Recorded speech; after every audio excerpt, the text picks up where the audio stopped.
अस्सलाम वालेकुम नाज़रीन, आवर न्यूज़ में आपको खुश आमदीद कहते हैं। मैं हूँ अदनान अली मुर्तज़ा।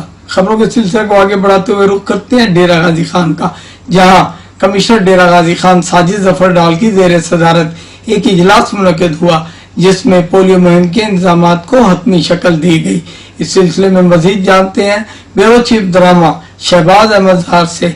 जी शहबाज, क्या सूरत हाल है वहाँ? जी बिल्कुल, डेरा गाजी खान डिवीजन में पोलियो मुहिम 15 अगस्त से शुरू होगी।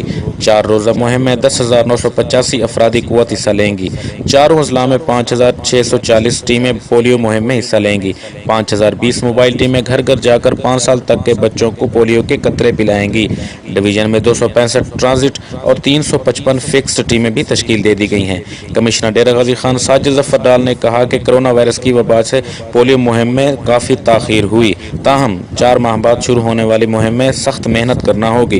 पोलियो टीमों को कोरोना वायरस से बचाव के लिए खसूसी और हिफाजती इंतजाम करना होंगे। पोलियो टीम का हर वर्कर मास्क, दस्ताने, हैंड सैनिटाइजर्स के इस्तेमाल को यकीनी बनाए। पोलियो टीम की सिक्योरिटी बेहतर बनाई जाएगी।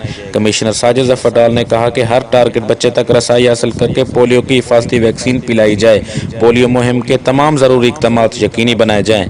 बच्चों को पोलियो की हिफाजती वैक्सीन पिलाकर मुल्क के मुस्तकबिल को ज़रूर सेहतमंद बनाना है।